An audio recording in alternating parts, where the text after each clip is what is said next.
What is up, guys? Wolfgang here. So today I want to talk about the Asus ROG Falchion low profile. Now, I've been using this for a very short amount of time now. Just had it as a loaner, just wanted to try it out. And, well, I want to talk about my thoughts on it. Now, first things first, this video is not being sponsored by Asus. Everything in this video are my thoughts and my thoughts alone. So, getting straight into it, the design of the device. Now, it is a pretty nice keyboard, I gotta be honest. And as always, if you're interested, you've probably already seen it. And it is, of course, as it's designed, it's subjective if you like it or not. But I personally do quite enjoy their design. It has a metal base plate, or at least I believe it is. Could be wrong. Plastic at the bottom, you got your 2 feet, and you know the Asus ROG font on white keycaps. So, pretty nice design. Oh, and of course the cover itself for the keyboard. It's a really nice inclusion that you can use as a protector for your keys to not get damaged, and as well as sort of a little stand for your keyboard. And it helps to elevate it a little bit, not too much, but this keyboard is very similar to the other Falchion keyboard. Pretty much the same size in terms of width or length. The one difference, as the name implies, is the low profile part. So these switches are very low profile, which, depending on what kind of a keyboard guy you are, that is either really positive or negative. Now, the way I see it, it's a pretty negative thing. I'm starting to like full-size mechanical keyboards, but the main reason is because of the keycaps themselves. Now, the keycaps are really nice, very interesting and nice material. I don't know the exact material, but I can say in my use they haven't gotten greasy, and they definitely do feel quite premium. The problem comes when we're talking about how it attaches to the keyboard. So as you can see, this is not a normal kind of keycap. Normally it's kind of like a cross. I'll put a picture on screen right now, but this is very different to the standard.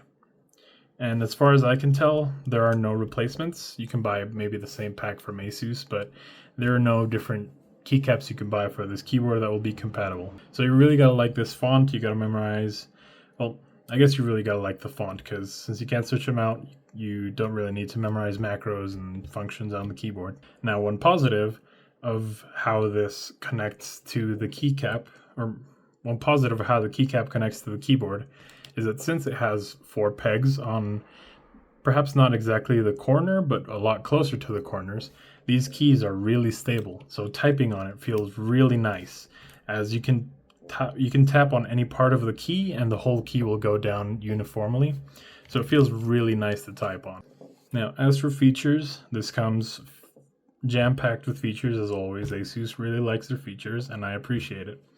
So the first things first, well, I have LEDs off, but when I turn it on, you can see, or not, it has a lot of lighting. Let me pull up Armory Crate on my computer so I can show off the lighting.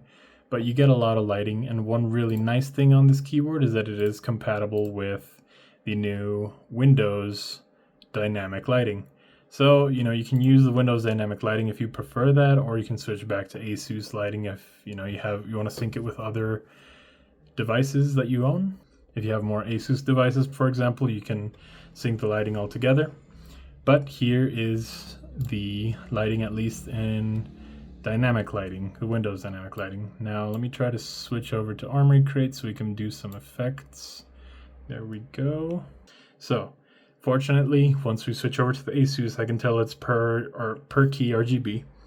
As with dynamic lighting, it didn't really allow me to do that. It was just like a single zone. So that's good I noticed it. So you get all the normal Asus different lighting effects. I don't use lighting, I don't like it, but you of course get the static, breathing, color cycle, reactive, rainbow, ripple,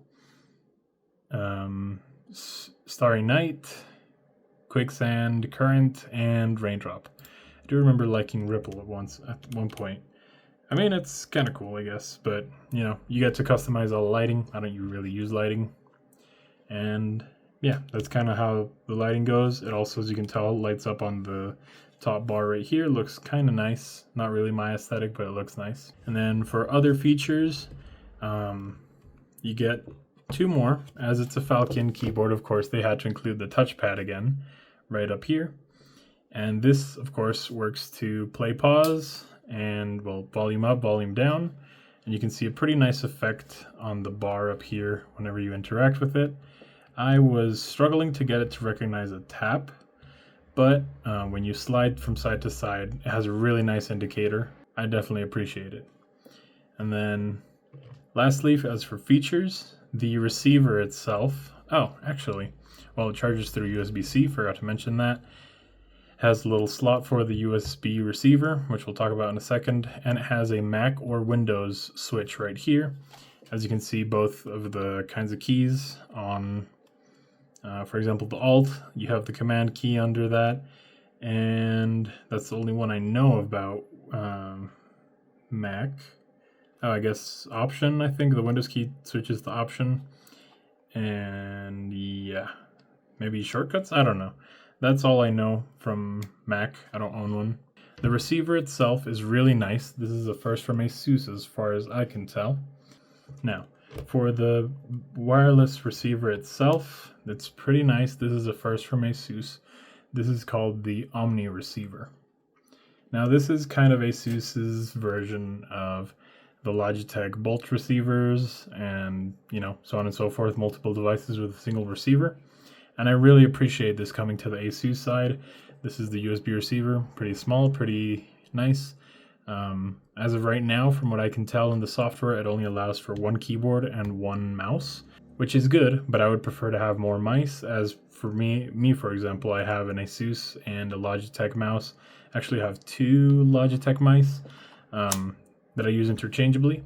So it would be nice to have more devices, although in my case, they're different brands, so it wouldn't even make a difference. Now, and lastly, for features, you of course get the several shortcuts on the side / bottom of the keys or of the keycaps. So you can see print screen right here. I guess you might be able to see it, but you get different things like your media control from Q to, well, I guess you get more Q to Y. You get volume as well.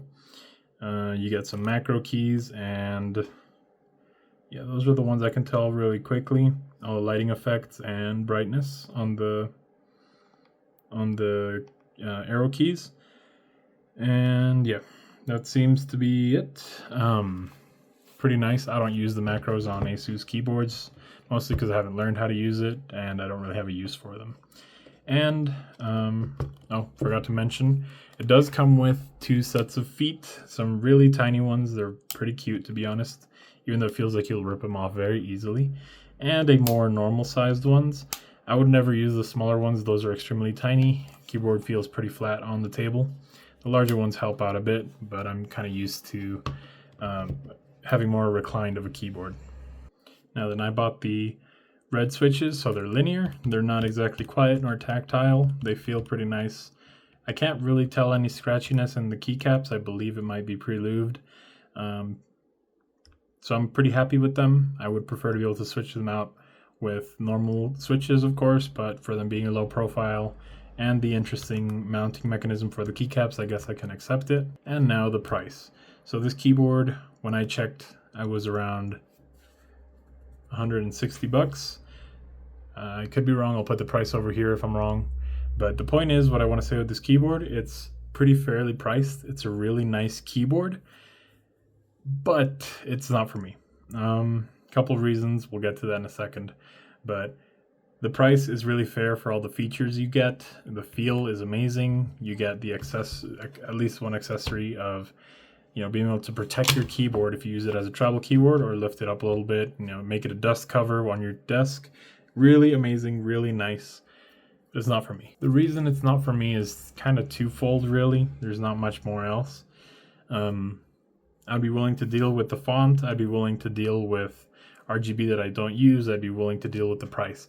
But I'm not willing to deal with the color. And it's pretty silly of me, I know.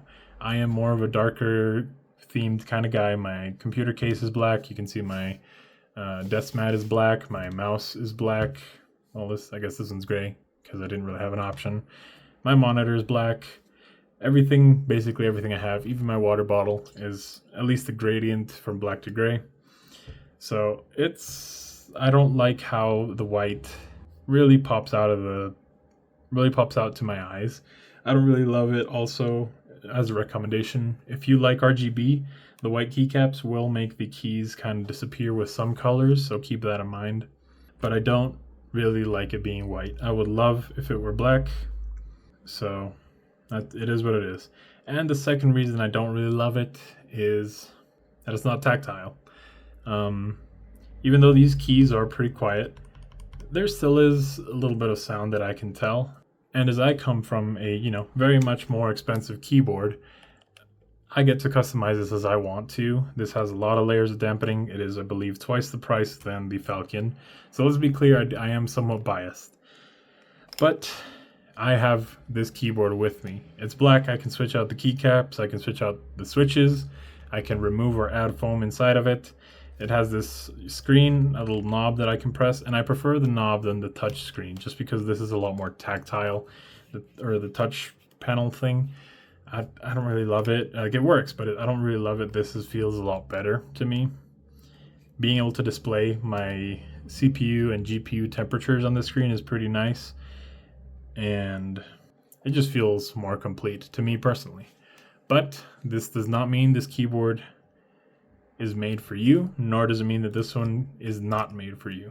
Realistically, you know who you are if you're interested in this keyboard, and I say go for it. If you even like it, I say go for it. It's a really nice keyboard. If it's a travel keyboard for you, amazingly good. Maybe a little bit overpowered, to be honest. If it's a desk keyboard, you'll like it because of the aesthetics, and the features fit in well, they work well. But if you're like me, it ain't for you, even though it's a really nice keyboard. Now, if there's a black release, I will consider it for sure as perhaps a travel keyboard, but we'll see if it comes out. But yeah, that's about it, guys. If you enjoyed the video, hit the like button, the subscribe button, and the bell icon if you want to get notified of new videos being released. Leave any comments, any questions you have, in the comment section. And yeah, guys, have a good day.